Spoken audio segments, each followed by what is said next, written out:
Hello and welcome to our oh geez, the date changed, so I don't know like off the top of my head anymore. I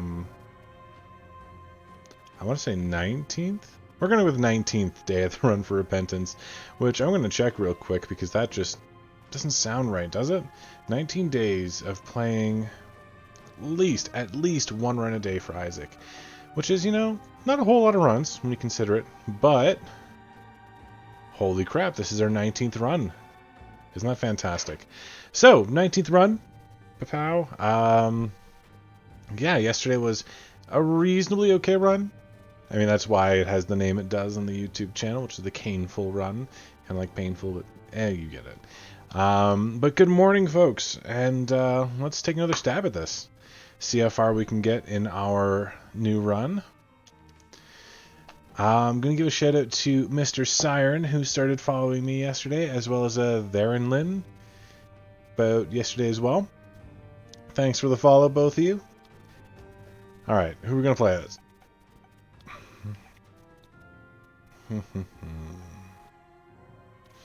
We're going to play as Samson. I haven't played a Samson, I think, yet on this file, and I do love me a Samson. He's really strong.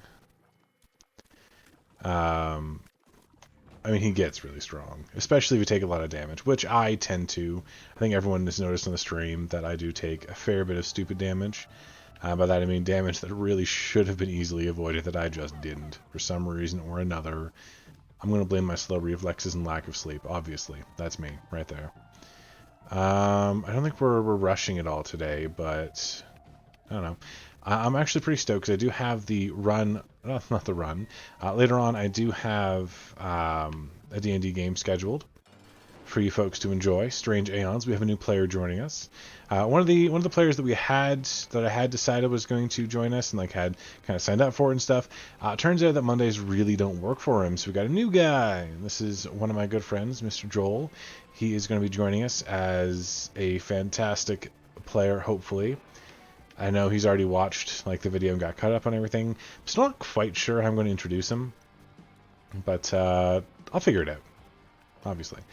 And like I really got to the nitty gritty today and started doing a whole lot of uploading when it comes to the character maps and stuff like that, and like the actual maps of the thing, and all the different creatures and stuff that I have to make. And if you watch the YouTube video or like even watching the live stream, I think you're going to notice there's a whole lot more handouts and monsters and characters and stuff that I'm going to be dealing with this time around rather than last time around. Last time, if you saw my screen, I didn't have a whole lot on there. I had like the handouts for all the characters and stuff, but now I have like full out descriptions of every single map area directly in my my stream. So we're gonna hope that doesn't come to bite me in the butt because my players decide to be like nosy little peoples and read all the things. Most of the things that I'm going to see there are going to be pretty chill. Well, hello, Theron Lynn. I think I'm pronouncing that correctly, and thank you. I really appreciate the follow and stuff, and it's really sweet that you got some ideas for your D&D campaign. That's awesome. That's like a big reason why I wanted to start doing stuff like this, is I want to share some of my ideas and see if people actually enjoy it and stuff like that. So it's nice to see that at least one person is like, yeah, let's do this. And I don't know if you caught me talking a whole bunch to myself there before I looked at my chat panel, but I do have a D&D game going on tonight. It was actually a Pathfinder game, Pathfinder 2.0. I'm not sure if you played. Really fun if you haven't. And they do have an online PRD called the Archives of Nethys that it literally has all the rules online if you don't want to buy the books or whatnot. Oh, okay. Like, are you playing in a homebrew or are you the dungeon master kind of guy? Lady, person. I don't know. The dungeon master kind of there in Lynn. There we go. How about that? Because, I mean, either way, awesome. And if and when you do decide to do your own thing, you should totally stop by again. Drop me a link to anything you're... Okay. and drop me a link to anything that you're putting up online, because I would love to take a look at some of the stuff that other dungeon masters are doing, for the same reason that you took a look at mine, right? Is it's always nice to see what other people are doing and see what's like really cool about their campaigns and stuff. So if you do manage to get one together, totally let me know. I would love to check it out. But yeah, like I was saying, there's the Pathfinder 2nd Edition game tonight, which I'm actually... It's called The Strange Aeons. That's like the module it's called. Because we're doing just a module for the Mondays and homebrew on Thursdays. Because I do not have the brain power to do 2 full games, all homebrew, and not have them somehow turn out to be remarkably similar to each other. And that just wouldn't be fair to the players, in my opinion. I want them to have 2 separate and enjoyable games that they can just, have fun in. I have done the like conjoined games before, which I don't know if you've ever played in, but I absolutely love doing conjoined games if both parties kind of are in on it. That's where you have like a group of like heroes and anti-heroes essentially, and like the group of heroes is running around trying to figure out who's stirring up all this trouble, like who's doing the murder hoboing and who's clearing out dungeons before they can get to it, whereas the anti-hero party is just doing whatever they feel like for the week, and like they're setting themselves up as kind of sort of villains for the other party. It's really fun, like, and I've done that before. I've also done time skip games where like you have this like complete campaign in and of itself where your heroes either beat the big bad guy or they die to it, and then you play as their descendants or something like that a couple hundred years later, and you see the kind of world that they created. And for my players, like at the time, the time that I've done this like pretty well, they actually did beat the big bad. What they didn't do was deal with the aftermath. They were like, oh yeah, we're heroes, I think we should just call the campaign there. They didn't deal with the fact that the big bad was actually the king. They didn't deal with the fact that his entire government fell apart because he wasn't there. Like, yeah, he was the big bad, and yeah, he was sacrificing his own dudes to a devil, but he was actually keeping that away and separate from the vast majority of his folks, so they didn't know it was going on.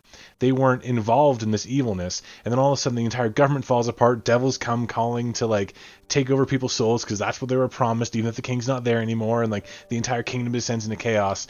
And all my players had to deal with the fact that, oh no, we screwed up.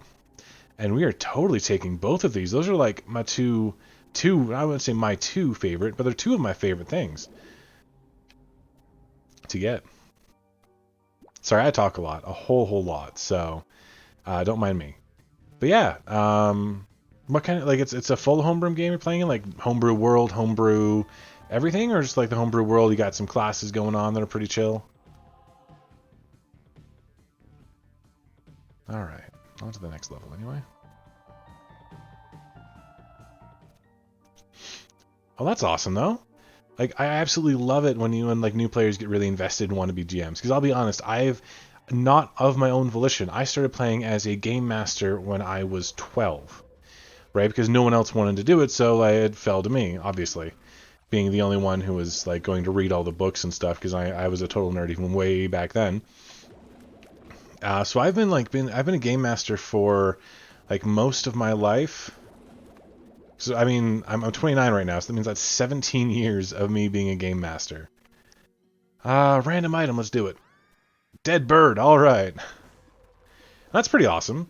But yeah. And I definitely don't look down on new players. Gonna say it like right now, new players have some of the best friggin' ideas out there. Because then you got those, like, you got the older players who are like, oh yeah, I've been doing this for years and years, and this is what I do, this is my accepted thing. And the new players are like, hey, I have an idea, can I try it? They don't just, oh crap, that was bad.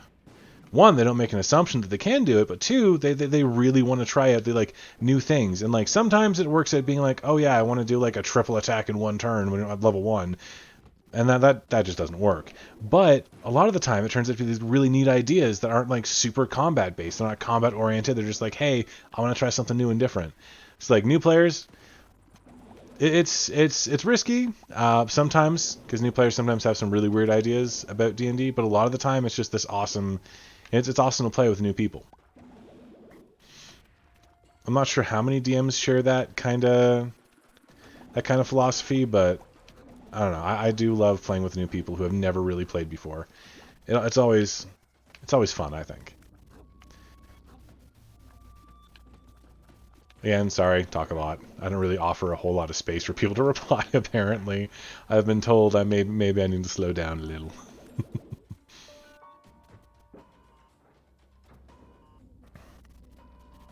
So, what kind of character are you playing? Tell me about them. Are they amazing, fantastic, and awesome? That's always the good thing to hear is like people's. That's something I really do enjoy. Is I like hearing about people's characters and like how they perceive them, because that's a really big kind of important impact on how the game is played for them. So that's something I do really enjoy hearing about. So indulge me. Tell me what your character's about. Tell me all the awesome things that they have and do, if you don't mind. If you don't mind, and if you have the time. No. And don't mind if I randomly make comments about the Isaac game. I am supposed to be just focusing on it, but I like talking D&D a lot. And I think that's part of some of my original streams too. Is I spent, I don't know, probably an hour ranting about D&D lore. I was like, oh, I'm sorry, guys. This is not originally what you came here for. I think it's okay though. I think that it's okay though. You're here for the D&D stuff too. And are you playing like just regular 5th edition, or is it a different system? Like, 'cause I know I've probably played about 30-ish different systems over the years, and I do find that 5th edition is like the simplest for new players to get a hold of. Not just because like it's mass produced, like it is super mass produced. Don't get me wrong, and that's not a bad thing, but also because it's super simple to understand. It encompasses all those basic core concepts that you want in D&D, and then a little more. But not so much that you have to spend like an hour making a character or anything silly like that.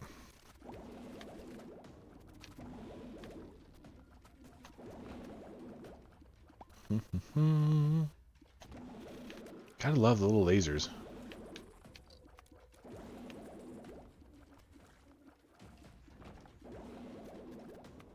Okay.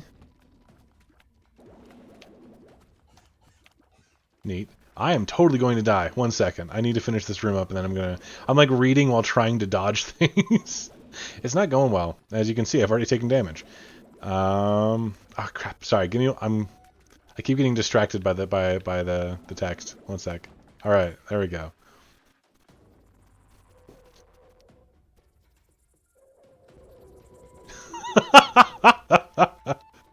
Yeah, I mean, not being like you can't really define a rogue by what is rogue like, because I have played rogues that are like master knife throwers, super sneaky assassins, charismatic people who just sleep with everything, and what have you, kind of thing. So like rogue-ish, like if you're looking for like the typical I sneak and I pick locks and I do whatever, honestly, it's hard to find a rogue that does just that. So like not being rogue-like, awesome. I do like that. I can't even like. I'm not supposed to talk about what happens in the next part, but like that's an interesting concept, kind of like I don't know, a nymphomaniac lycanthrope almost. I don't like. I mean, if it's a guy, it's satanism ish. It's not called that anymore, I don't think, but satanistic lycanthrope. I don't know, something like that. And anyone who's watching my YouTube recording is going to be really, really like, what is this guy talking about? I don't understand. Or they're going to get like, raid the comments with like, oh my god, it's so gross. No, it's D&D. It's whatever. It's whatever you want it to be. If it's something you're comfortable with, go for it. Although that is something that I do have to keep discussing with some of my newer players, is that if people have like straight up, hey, I don't like this, you don't start going over on it. That's why like all of my campaigns, or almost all of them, except for people that I've been playing with for a very, very, very long time, so I understand what their no's are. There always has to be a consent talk, like, hey, don't talk about this, hey, don't talk about that, and like I do the same thing in most of my campaigns. It's like, okay, there's a hard limit and there's a soft limit on things. So like if something's a soft limit, it can be discussed, just don't go into detail. If something's a hard limit, like don't even mention it. Don't even think about it really. Just do a fade to black scene. And I do that for a lot of my players that are uncomfortable with certain scenarios. I find that the newer players aren't okay with like not going super far on character interactions when it comes to romancing and stuff. So like, I don't really want to. It's like, oh, that's fine. That's fine. If you just want to say, hey, we did the nasty and that's cool, that's cool. And it does take a certain amount of self-confidence to be okay with that kind of thing being said at a table and stuff like that. So kudos for being a new player and being okay with it. Part of the whole human, occasionally not being a human experience, I suppose. There we go. Ah, Dark Bum, you're providing me a lot of spiders today. Ooh, you'll provide me a lot of hearts today, too. Mm-hmm.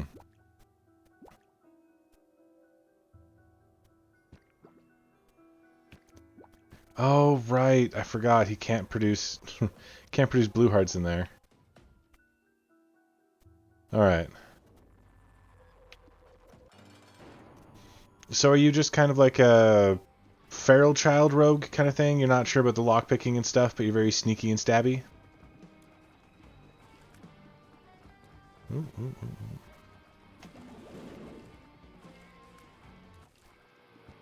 I mean, at least that's nice of them, right? They're at least taking the time to be like, hey, are you cool with this? I know a lot of D&D groups in the past, it's been a bit of a weird thing for me because I've had guys that were like a little self-absorbed, and if there was a girl in the party, they'd be like, oh, hey, obviously you're in the party just to have sex with things, right? Like we are. And they just try their best to romance this female character who's just there to kick ass and collect skulls, and it's really annoying to me. So I've started making sure that I have like the talk with all of my players and be like, hey, look, not mean to single anybody out, but we're gonna talk about this because it happens. Something I don't know. I've seen it a lot at nerd stores where it's kind of like gatekeeping kind of thing, which is really annoying. Something my wife had some experience with too, which was not the best.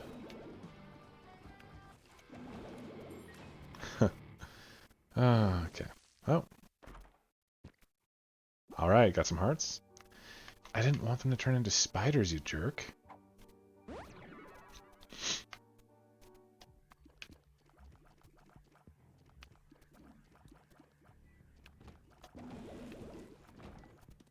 yeah, I think that's something that more games need, is like an actual consent talk. I think a lot of games don't talk about that kind of thing. I don't know, maybe because the tropes are so prevalent in society, they don't think they have to discuss that kind of thing, but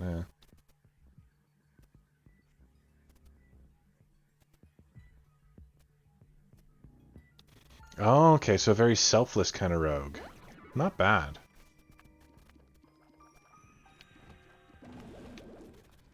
Heart of Gold. Kind of, I'm feeling like kind of some Aladdin vibes going on. I mean, probably not, more or less, but Heart of Gold, kind of for the betterment of the group. I know Aladdin really had some times where he was like not so great, good guy kind of thing, but it's maybe more Sinbad. Sinbad was very, for the not for the benefit of my family, but for the benefit of my party, for the benefit of my people, kind of guy.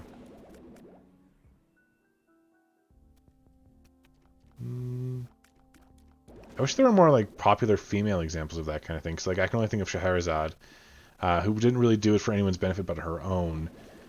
She was more of a bard than anything. I don't know.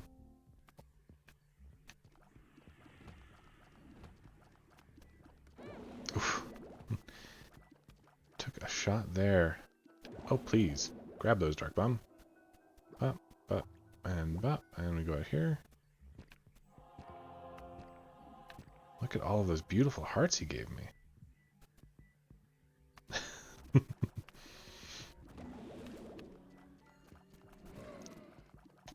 All right.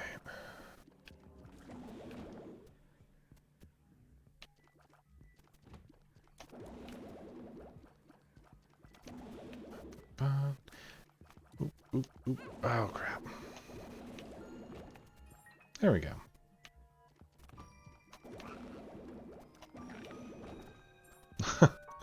This level seems obsessed with giving me keys because like I got the skeleton key, I got the golden key, or I got a golden key, I should say. But So, did you have some ideas for your own kind of campaign then? Something you kind of really wanted to see or pull off or do? Knuckles. We got the secret and super secret room. We got one gold room. We need the other one. I mean, I have a couple ideas for a few campaigns in the future that I'm kind of thinking through. I'm not sure exactly which ones I'm going to put into effect. I know there's a fair few of them that I wouldn't mind seeing being done, kind of thing. I don't want to give too much away because, I mean, the campaigns we're currently doing, which would be the Strange Aeons. Strange Aeons is actually a 6-part campaign. Okay. I mean, all right. We'll do a quick little campaign planning thing then. Not something you have to keep, of course, but all right. So what kind of campaign are you looking for? Are you looking like to be a hero, or for your players to be heroes or villains or whatnot? Like, if you want to come up with one, like how do you like? Not saying it's going to go that way because honestly, players will screw everything up. How do you want it to go? You know, what kind of story do you want to tell? Doesn't have to be anything like solid, whatever. Because like Strange Aeons is a module about people waking up in an asylum and having no idea what's going on, but trying to be heroes nonetheless. And that's a super simple thing that can be developed into a full, literal 6-part campaign. Well, actually, 18-part campaign, 6 books. Right? So like, if you want them to be heroes or villains, if you want them to be whatever, that's where you start. You start off with the basics. What kind of story do you want to tell? For instance, heroic base. Okay. Now, what kind of time period are you thinking? You thinking like you want that medieval fantasy? You want to be like swashbucklers on the high seas? You want to be superheroes in the modern world? That kind of thing. That's what you start off with, right? You start off with just the basics. What do you want to do? Because even though you can offer your players tons of options, if they don't kind of know what your feeling is on things, it's going to be a chaotic mess that's not really going to resolve nicely. High Seas? High Seas is a great choice. And there is a lot of options for that kind of thing. Okay, are you thinking like heroic pirates or mercenaries? Either way, you're thinking heroes in the high seas. Okay, we got that down. Then you want to kind of think about something a little more specific to your storyline. You know, and I start by thinking, you know, what's a list of reasons a player could be on the high seas, for instance? You know, I'll give like 5 or 6 different campaign traits that they could use. Like, I'm here because I'm an ex-pirate who wants to redeem himself. I'm here because I want to build up my own mercenary fleet. I'm here because whatever, you know? And then once I figure out the motivations for people being on the high seas, I can start putting together an adventure. You know, because really what I do is I come up with a big arc first. I come up with, okay, eventually this is going to be the big obstacle my players have to overcome. If it's the high seas, how about we say some sort of abyssal beast, like a kraken? Like, their entire end goal is maybe to beat the kraken or figure out who's controlling it, kind of thing. And we start off small. We do little baby steps. We do, okay, so to beat the kraken, they're going to need to be stronger. They're going to need a better ship. They're going to need a bit more crew. They're going to need whatever. What are they going to need to complete their adventure? And then I can offer opportunities for them to get that stuff. You know, I want them to be higher leveled. So instead of taking on the kraken right away, they're going to take on, I don't know, maybe a couple goblins that got a hold of a sea skiff, or maybe it's a political intrigue adventure where they're taking on rival mercenaries who are taking up all of their stuff. Maybe they want to be merchant marines and they have to go on missions to stop wars and stuff. Okay, so you want like a huge fleet kind of thing? I would say that's a bit to chew off for your first campaign. There are tons of books about it though. I know, and it's not like you don't have to use the system, but Pathfinder does have a really neat, I think it's Skulls and Shackles. That's like a full book, and the entire adventure is about being on the high seas for different reasons, and it gives you like the different positions of a ship and stuff like that, so you could build up these NPCs and things that are your allies. And I don't know, maybe you want to do like a heroic pirate kind of thing, and you're building up a pirate fleet, or like I said, the merchant marines would be a good one. And there, like campaign planning halfway done. You know relatively what you want them to do. You know relatively, what kind of alignment you want them to be, and then you can get them to tell you what they want to see next. Because that's a big thing that a lot of GMs don't do, is ask their players what they want to see from this specific story. So you've got this idea, even if you're not going to use it. We'll say we're going to use it for now. You've got this idea in your head, and now you just need players to test it out on. You ask your players, hey, I'm thinking of this kind of setting, this kind of adventurer, this kind of story. What do you want to see? Right? Yeah, super easy. And that's the way that most of my campaigns go. I come up with like the broad aspect. And then I'm like, okay, this is the kind of story arc I want to see. I'm not going to tell them, hey, your entire goal is to kill this thing at the end. Hey, Hecubus. Your entire goal isn't to kill this thing at the end. Your entire goal is whatever you want it to be. I'm just going to gently nudge you towards with like quests and hints and rumors and tips. This is the way you want to go in the story. I'm not going to railroad you to it. I'm going to offer you opportunities to get where I want you to go. And you also have to be prepared to understand that players aren't always going to help you with that. I mean, Mr. Hecubus is part of my Thursday campaign, and that campaign definitely has not gone the way I expected at all. Which I think I talked about a bit in one of my videos as well, about how I did not expect them to do the things they were doing. I'm not going to mention more, because some of it is still stuff they could do. But if you had watched my last Thursday one, there in Lynn, then you would know that the party has suffered a tremendous upset kind of thing. And like more than half the party's out of commission at the moment. So... not what I expected, right?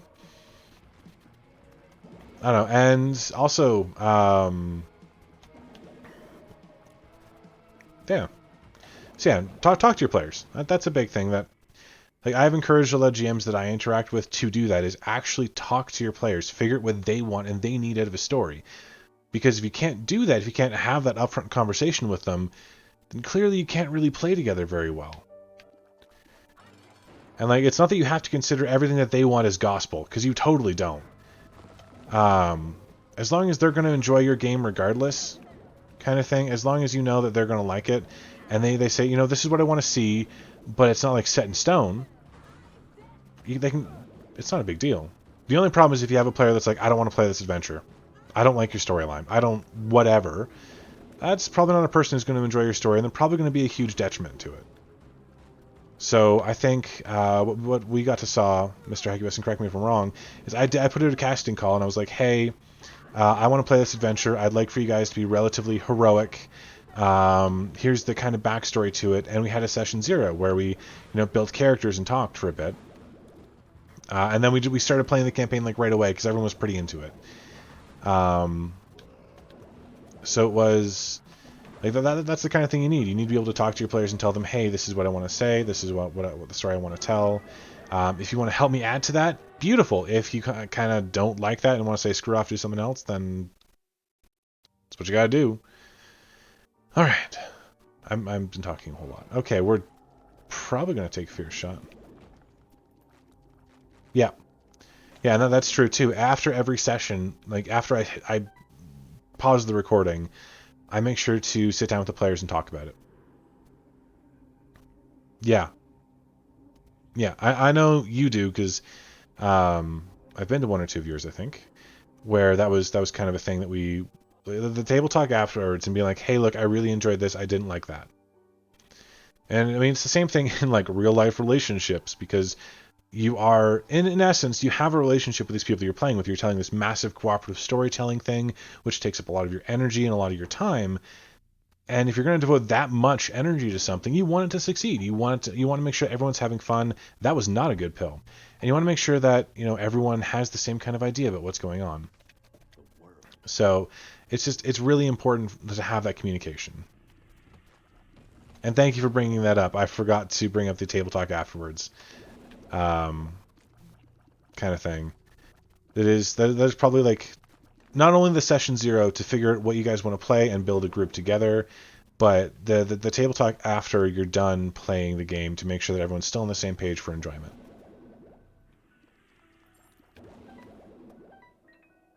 Okay.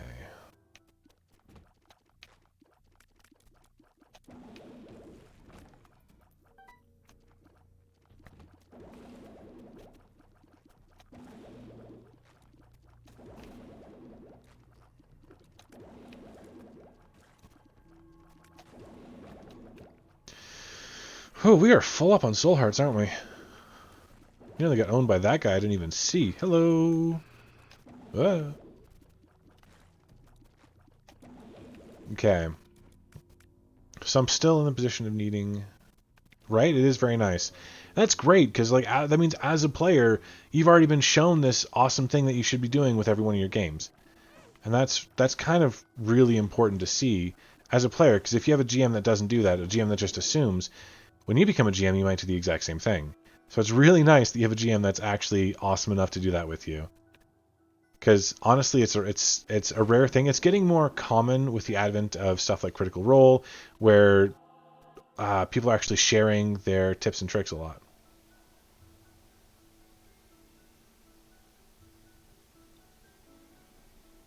I should have guessed from the name, honestly.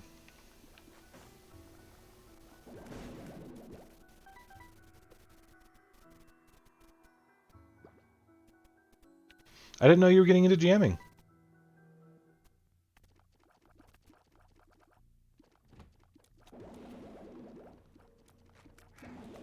Oop.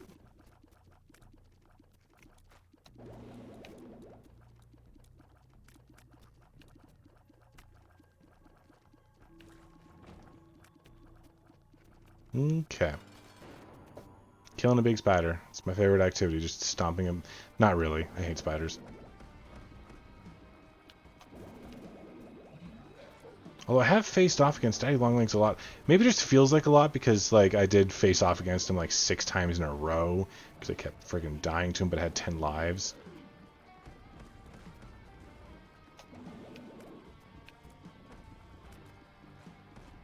But we are going to face off against Satan, and I'm hoping against hope I can actually face off against the Lamb again. And I'm going to have to probably cheat my way into it using the teleporter that I have here. Speed and damage up. Gorgeous. Krampus.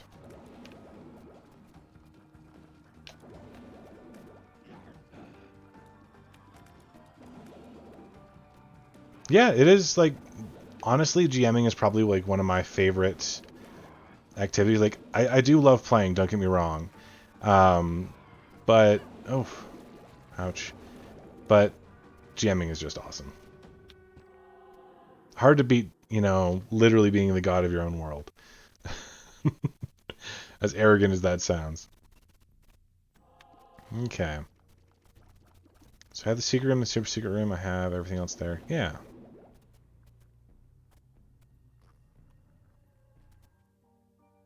There we go.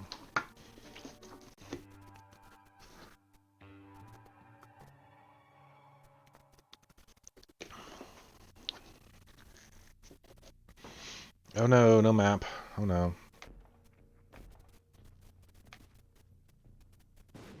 More floor pills. I know Loyler probably isn't here watching this, but I'm doing it.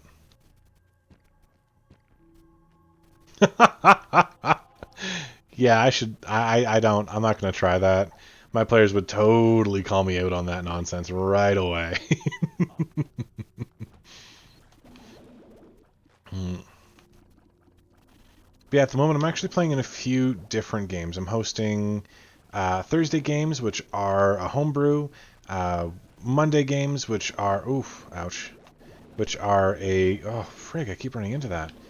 A module. And then I'm running a Friday game. It's like a bi-weekly for just the wife person and one of our friends. Wow, that's a lot of nonsense right there. That was for a challenge room. That's not cool. Literally gave me nothing for that. Just bull. So do you guys play over like Roll20 or that kind of thing?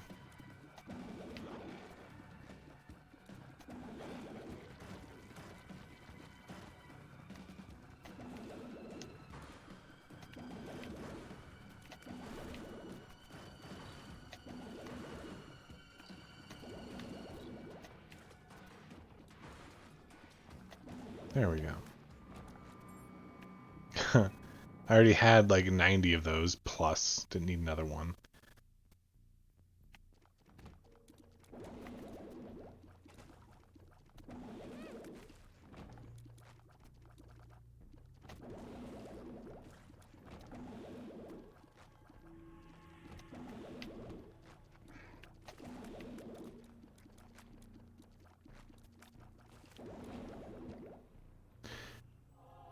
I said, are you guys like playing over Roll20 or like an online thing? Or are you just doing like a group chat thing? Are you hanging out, being safe?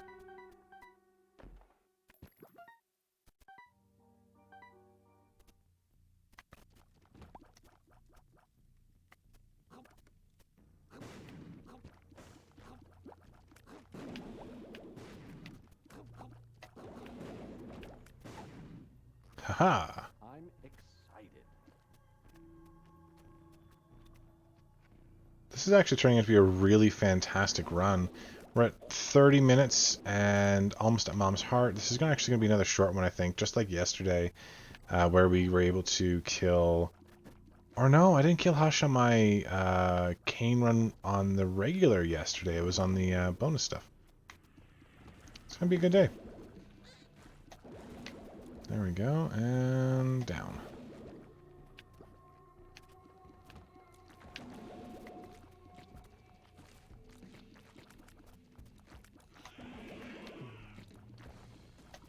Tiny, tiny person.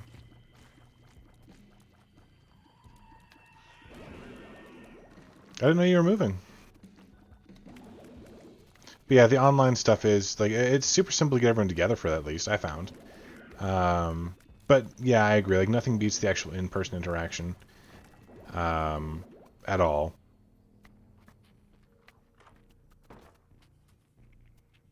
This is not a fun place. Look at all the spiky things. I'm not going to go for it. Spiky things are bad. Spiky things are doom.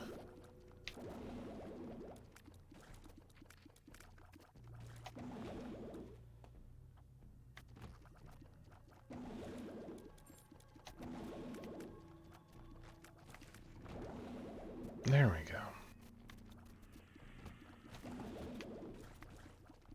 That's the secret and super secret room already gotten. Not too shabby.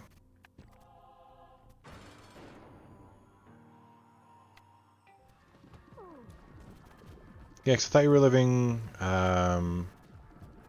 right next to the preferred babysitter's place. Oh crap.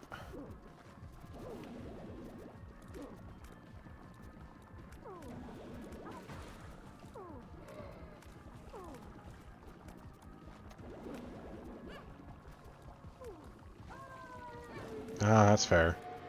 Yeah, it's hard to actually find a decent group, regardless of where you end up. It's always, like, for me, it's always been a case of like experimentation, putting out notices and stuff. I got lucky in Red Deer, made a lot of friends through friends, so it was pretty easy. Frig yeah, God it lives. Oh, that is awesome.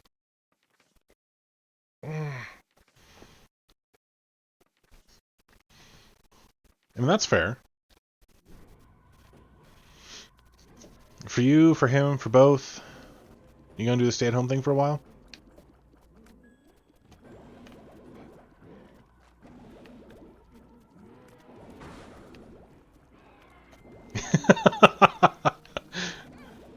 Yeah. Oh, crap. I'm taking so much needless damage. Alright. Need to rebuild my hearts a little. Oh! Alright, he can see through things. Crap baskets. Oh, that was bad. That was bad. least we got a damage up out of it. Crap, bad trip. We are not doing the greatest today, folks. I want to kill the lamb, but I don't think I'm going to be able to. Not if I keep playing like this.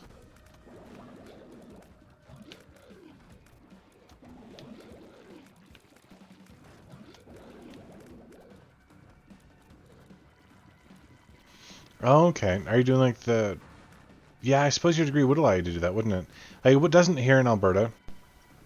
You have to go all the way to a PhD for that kind of thing.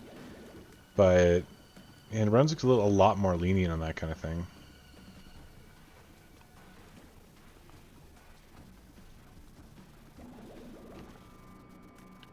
Well, that's going to be... So, Nova Scotia then?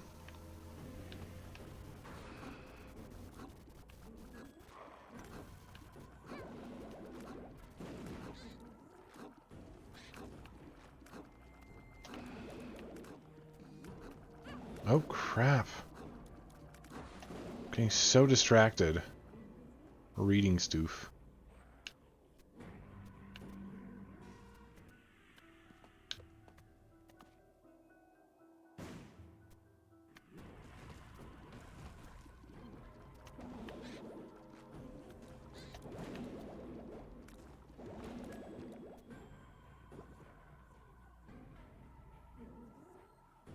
Yeah, that's what I figured. I mean...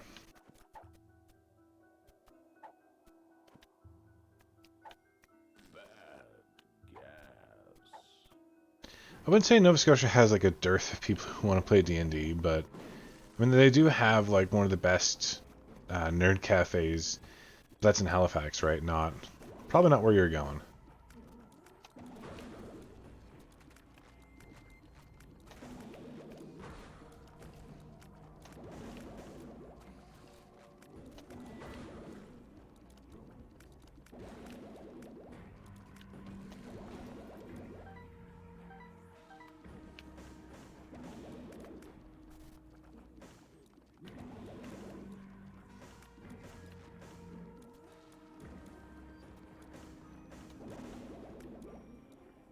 Huh. Not really getting a whole lot of drops out of them. Just hoping for a few more.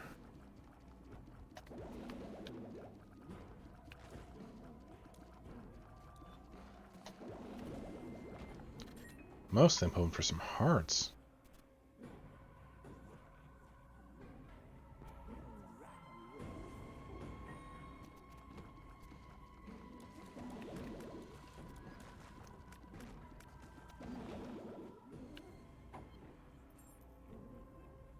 Jeez. Yeah, it's not worth a 3-hour drive to play some D&D. I mean, it might be, depending on how good the GM is, but... I don't know, I'm not worth a 3-hour drive. That's why we play online.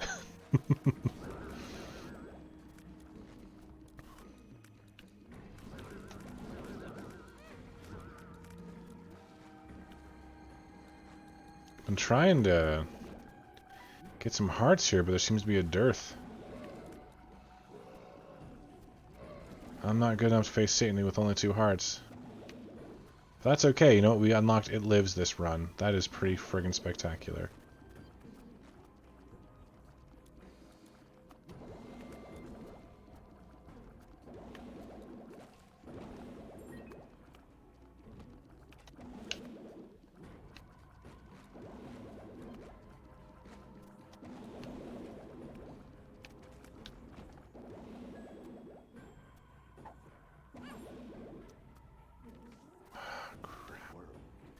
Didn't expect that.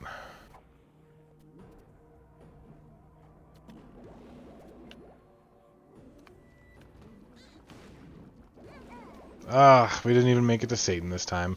But that is okay. That was actually a really good friggin' run. So for all the YouTube peoples out there, we actually unlocked It Lives, which means we can start going for more particular Isaac and Satan runs. We don't have to worry about the chance of getting a Devil Room anymore, or getting an Angel Room. So, our runs may have just gotten the littlest bit longer, at least until we can get a couple more Isaac and Satan kills in. But yeah, so all you people out in YouTube land, thank you for watching, and I will check you guys out later.